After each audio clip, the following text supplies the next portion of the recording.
నమస్కారం కృష్ణకుమార్ గారు. నమస్కారం అండి. శాంతి గారి ఇష్యూ 4 స్తంభాల ఆట ఏదైతే ఉందో దాంట్లో ముగ్గురు మగవాళ్ళ పాత్ర పక్కన పెడితే నలిగిపోతున్న శాంతి గారిని అనుకోవాలండి. అంటే నేనేం ఆలోచిస్తున్నాను తెలుసా అండి, శాంతి, మదన్ మోహన్, సుభాష్ రెడ్డి, విజయసాయి రెడ్డి వీళ్ళ కన్నా కూడా అంటే దీనిలో 2 కోణాలు ఉన్నాయి. ఒకటి వ్యక్తిగత కోణము, కుటుంబ కోణము, ఇంకొకటి రాజకీయ కోణం ఉన్నాయి. మనకు పైకి కనిపించేవి ఇవే. కనిపించని ఇంకో కోణం ఏంటి అంటే అసలు శాంతిని అడ్డం పెట్టుకొని ఎన్ని దేవాదాయ ధర్మాదాయ కింద శాఖ కింద ఉన్న భూముల్ని వీళ్ళు కొట్టేశారు. ఈ కొట్టేసిన దాంట్లో ఈ నలుగురికి భాగస్వామ్యం ఉంది. మీరు కరెక్ట్ మాట అన్నారు, 4 స్తంభాల ఆట అని. ఇక్కడ కనిపించేది ఏంటంటే మనకి ఈమె వ్యక్తిగత కోణము, ఈమె టీవీ ముందుకు వచ్చి ఏడ్చిన కోణం మనకు కనిపిస్తుంది, కానీ అది వాస్తవమే. ఆమె ఆ బాధని ఆమె ఎక్స్ప్రెస్ చేసింది. ఇప్పుడు ఆమె ఒక మహిళ కాబట్టి టీవీ ప్రెస్ ముందుకు వచ్చి ఆమె బాధన ఇప్పుడు ఆమె ఏడుస్తుంది, వాళ్ళు ఏడుస్తున్నారు, ఆ ముగ్గురు కూడా ఏడుస్తున్నారు. ఏంటి మన జీవితాలు ఎలా అయిపోయినాయి, ఏమనుకుంటే ఏమైపోయింది అని. అంటే ఇక్కడ ఏం జరిగిందంటే ఆంధ్రప్రదేశ్లో జగన్మోహన్ రెడ్డి నేను ఒక 30 ఏళ్ళు ఉంటాను, అప్రతిహాతంగా పరిపాలిస్తాను అని ఆయన నమ్మి ఆయన చుట్టూ ఉన్న వాళ్ళందరినీ నమ్మించాడు. నమ్మించేసరికి వీళ్ళందరూ ఏమనుకున్నారంటే ఈ ప్రభుత్వం 30 ఏళ్ళు ఉంటుంది, కమ్సే కమ్ 20 ఏళ్ళు ఉంటుంది, 20 ఏళ్లలో రాజు ఎవడో రెడ్డి ఎవడో దోచుకుందాం మన ఇష్టం వచ్చినట్టని సిరిపురం భూముల దగ్గర నుంచి, సింహాచలం భూముల దగ్గర నుంచి, మాన్సాస్ ట్రస్ట్ దగ్గర నుంచి, దసపల్లా భూముల దగ్గర నుంచి, ఋషికొండ భూముల దగ్గర నుంచి ఏ భూమిని వదిలిపెట్టారు చెప్పండి వీళ్ళు? ఏ భూమిని వదిలిపెట్టలా. ఈ చేయటానికి ఈ నలుగురు కలిసి చేశారు. ఓకే, మదన్ మోహన్కి కూడా పాత్ర ఉంది, లేదు అని అనుకోవద్దు. మదన్ మోహన్కి ఎట్లా పాత్ర ఉందంటే నీ భార్య పలానా చోట నుంచి డబ్బులు తీసుకురమ్మంది నిన్ను, ఆ డబ్బులు వాళ్ళు మనకు ఎందుకు ఇస్తున్నారని అడగొద్దా? అడగాలక్కర్లేదా? మదన్ మోహన్ అనేవాడు నిజాయితీపరుడు అయ్యుంటే గనక, నికార్సైన మనిషి అయ్యుంటే గనక అసలు శాంతి మనకు వాళ్ళ ఇన్ని డబ్బులు మనకు ఎందుకు ఇస్తున్నారు వాళ్ళు అడగాలిగా. అసలు మదన్ మోహన్ నేపథ్యం ఏంటి? దొంగతనంగా చట్టానికి వ్యతిరేకంగా మతలబు చేసి, ఆ మతలబు చేశానని విజయసాయి రెడ్డి ఒప్పుకున్నాడు. మతలబు చేసి సెంట్రల్ గవర్నమెంట్ నుంచి ఈయన ఏదో ఎకనామిక్ ఏదో కమిటీలో ఈయన ఉంటే ఇతన్ని అడ్డు తొలగించుకోవటానికి, ఇక్కడి నుంచి మదన్ మోహన్ అడ్డు తొలగించుకోవటానికి అమెరికా పంపించిన ప్రబుద్ధుడు ఎవరు? విజయసాయి రెడ్డి. అసలు నేను ఎట్లా వెళ్తాను, నేను వెళ్ళడానికి వీలు కాదు కదా, నాకు వీళ్ళు సపోర్ట్ చేస్తున్నారు అంటే వీళ్ళ ఉద్దేశం ఏంటి అనేది కూడా అతను ఇష్టంగా, అంటే ఆ చేదుని జీర్ణించుకోవటం ఇష్టం లేకో, ఆలోచించడం ఇష్టం లేకో అమెరికా వెళ్ళి కూర్చున్నాడు. ఇక్కడ వీళ్ళు చేసింది ఏంటి? ఈమెతో ఈ పనులు చేయించుకోవాలి అంటే ఒక ప్రేమ కోణాన్ని కూడా తీసుకురావాలి ఇక్కడ. అందుకని సుభాష్ రెడ్డి ఎంటర్ అయ్యాడా ఈ జీవితంలోకి, విజయసాయి రెడ్డి ఎంటర్ అయ్యాడా జడ్జ్ చేయడానికి నేను ఇక్కడ కూర్చోలా. ఎవ్వరు చేసినా అక్కడ వీళ్ళు ఒక సైడ్ ట్రాక్ కూడా నడిపించారు. ఏది భూములు కొట్టేసే ట్రాక్ కాకుండా ఈమె వీళ్ళ చేతుల్లో చెప్పు చేతల్లో ఉండాలి అంటే ఉండటం కోసం ఆమెను ఎక్కువ కాలం ఆమె రహస్యాలు వీళ్ళ దగ్గర పెట్టుకోవటం కోసం ఈమెకి ఈ పిల్లాడిని అనే పని ఒకటి పెట్టారు. ఎందుకంటే ఆమె బేరీ చేసుకుంది. మదన్ మోహన్ కరెక్టా, సుభాష్ రెడ్డి కరెక్టా?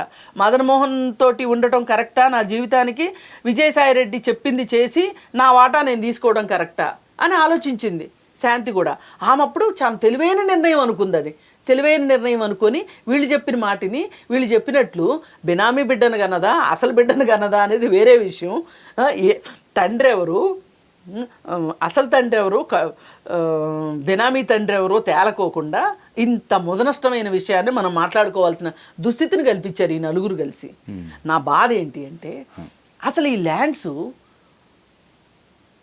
సహజ వనరులు, ల్యాండ్ అనేది ఈ దేశంలో ఉన్న ప్రతి పౌరుడికి చెందాల్సిన సహజ వనరులు.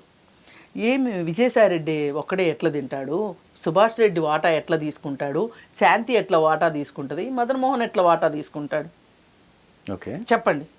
అసలు మీరు ఎందుకు అసలు భూముల దగ్గరికి మనం వెళ్ళి ఆలోచించాలి. శాంతి అన్యాయం అయిపోయిందా, న్యాయం అయిపోయిందా, ఆమె బాధపడుతుందా, ఏడుస్తుందా అనేది అనవసరం అండి. ఇక్కడ ఒక వ్యక్తి బాధే కాదు నా దృష్టిలో. ఇక్కడ అంతకంటే ఎక్కువ బాధ, ఎక్కువ నష్టం ఈ రాష్ట్రానికి జరిగింది. సుమారుగా ఎన్ని ఎకరాలు ఉంటుందండి భూమి ఉండొచ్చు? 100 ఎకరాలండి. 100 ఎకరాలు. దేవాదాయ ధర్మాదాయ శాఖ కింద 100 ఎకరాలు ఉన్నది. అక్కడ క్లాష్ అయి ఉండొచ్చు, అక్కడ క్లాష్ అయి ఉండొచ్చండి. వాళ్ళకి వాటాల దగ్గరే తేడా వచ్చింది. లేకపోతే అసలు సుభాష్ రెడ్డి ఎందుకు బయటికి రాడు చెప్పండి? ఇంత గందరగోళం జరుగుతుంటే సుభాష్ రెడ్డి చెప్తున్నారుగా ఆడియోలో, నా పరువు తీయొద్దు, నాకు సంబంధం లేదని చెప్తున్నారు. ఆయన సంబంధం లేదు అన్నప్పుడు హాస్పిటల్లో సంతకం ఎందుకు పెట్టావు?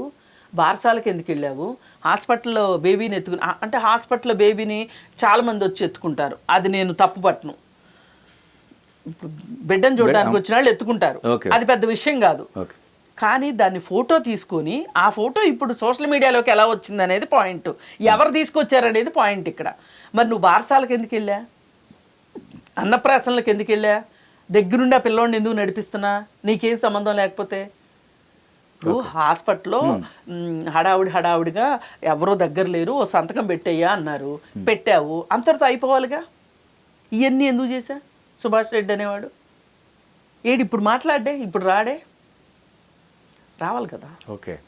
అందుకని మొత్తం రహస్యాలు ఈ నలుగురికి తెలుసండి. ఈ నలుగురే చేశారు. ఇప్పుడు డైవర్షన్ కోసం ఇదంతా డైవర్షన్, భూముల డైవర్షన్ కోసం ఈ యాంగిల్ తీసుకొచ్చి పెట్టారు మనందరి ముందు. అంతకు మించి వేరే ఏమీ లేదు. ఇప్పుడు వీళ్ళు పరువుల కోసం చచ్చేవాళ్ళు కాదు, వీళ్ళకి ఏమో దుఃఖాలు వచ్చేసేసి మేము అన్యాయం అయిపోయామని ఒక లేడీ కార్డు కానీ ఒక దళిత కార్డు కానీ తీయాల్సిన అవసరం లేదు. మీరు వాటన్నిటి దాటి వెళ్ళిపోయారు. మీరు ఎక్కడికో వెళ్ళిపోయి ఎంతంత నాటకాలు ఆడారండి. అసలు ఎవరి చెవిలో పువ్వులు పెడదామని ఇన్ని నాటకాలు. 2016లోనే మీరు విడాకులు తీసుకున్నట్లుగా ఓ పేపర్ చూపిస్తారా? అది అసలు వ్యాలిడిటీ ఉందా? అంటే వాళ్ళ కమ్యూనిటీ పరంగా వ్యాలిడిటీ కుదరదండి. అది ఎవరికంటే ఆ కమ్యూనిటీలోనే అక్కడే ఉండి ఆ జీవన పరిస్థితుల్లోనే ఉండే వాళ్ళకి అది చెల్లుబాటు అవుతుంది.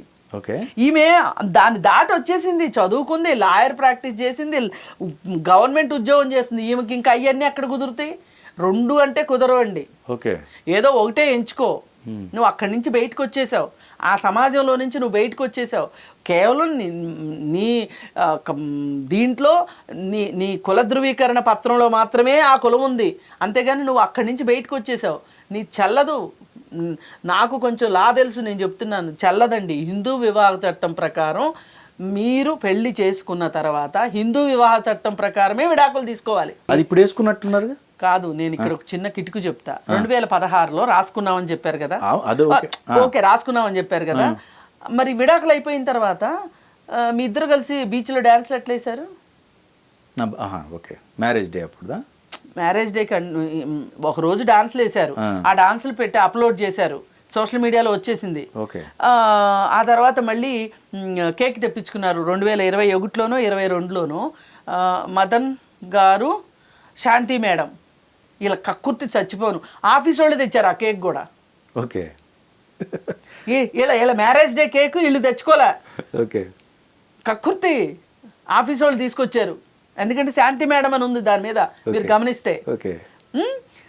మీకు మ్యారేజ్ డే కేక్ ఎందుకు కట్ చేశారు చెప్పండి? 2016లోని మీరు విడాకులు తీసుకుంటే, అంటే ఈవిడ ఏం మసిబూసి మారేడికాయ చేయదలుచుకుందంటే, 2016లో విడాకులు అయినాయి కాబట్టే ఈవిడ సుభాష్ రెడ్డిని పెళ్లి చేసుకుని సుభాష్ రెడ్డితోటి బిడ్డగానింది అని చెప్పి చూపించుకోవాలి అనేది అదొక డ్రామా అనమాట. ఆ డ్రామాలో భాగంగా వాళ్ళు అట్లా చూపించారు. కానీ కర్మ కాలి ఈ సోషల్ మీడియా వచ్చిన తర్వాత ఇది 2 అంచుల పొద్దునని చెప్పాను కదా, ఇవన్నీ బయటకు వచ్చినాయి. ఇవి బయటకు వస్తాయని వాళ్ళు ఊహించలా. ఇదొక హఠాత్ పరిణామం అనమాట. అందుకే వీళ్ళ కన్నీళ్ళు అలా కారిపోతున్నాయి గంగాజలంగా అన్నట్టు.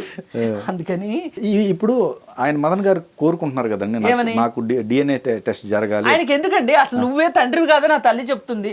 ఇప్పుడు డిస్ప్యూట్ ఎక్కడొస్తుందంటే, ఆమె శాంతి ఈ బిడ్డకి తండ్రి మదన్ మోహన్ అంటే, అప్పుడు మదన్ మోహన్ ఏమంటాడంటే, ఈ బిడ్డను నేను కనలేదు, కావాలంటే DNA టెస్ట్ చేసుకోండి అంటారు.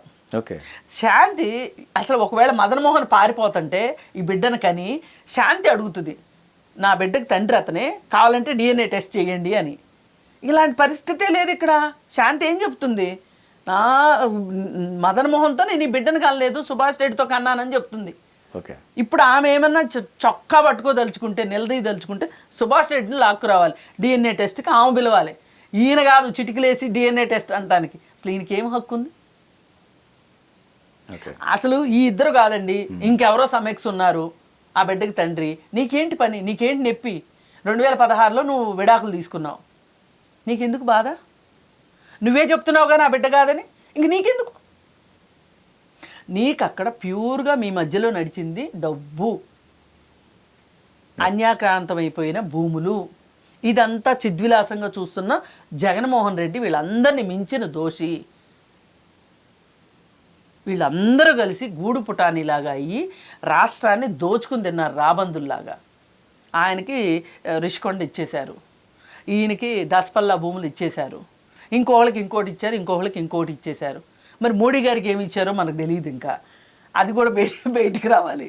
అందరూ కలిసి దొంగలు ఊళ్ళు పంచుకున్నట్లు మీరు చేశారు. చేసి వాళ్ళ ప్రజలని ఆ భూముల గురించి ఆలోచించకుండా, భూముల గురించి మాట్లాడనివ్వకోకుండా ఒక దళిత కార్డు, ఒక ఉమెన్ కార్డు వేసుకొని మనందరినీ స్టోరీలు వినిపిస్తున్నారు. ఇప్పుడు మనం కూడా చూడండి, ఇంతసేపు మాట్లాడుకున్న దాంట్లో మన ఎంత డైవర్ట్ చేశారో చూడండి.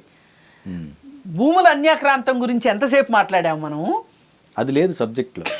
అదే కదా సుభాష్ రెడ్డి గురించి, విజయసాయి రెడ్డి దగ్గర గురించి, మదన్ మోహన్ గురించి, శాంతి గురించి మాట్లాడుతున్నాం. కానీ ఈ నలుగురు కలిసి చేసిన భూదందా గురించి మాట్లాడుతున్నామా? ఇది వాళ్ళకి కావాల్సింది. ఈ డైవర్షనే వాళ్ళకి కావాలి. అందుకే ఇదంతా చేశారు. అంతకంటే ఏమీ లేదు ఈ కేసులో. ఉన్నదంతా వీళ్ళు నలుగురిని లోపలయ్యాలి. వేయగలిగితే గనక, చంద్రబాబు నాయుడు గారు ఆలోచిస్తే గనక ఈ నలుగురిని లోపలయ్యాలి. ఆ భూముల సంగతి ఏంటో తేలాలి.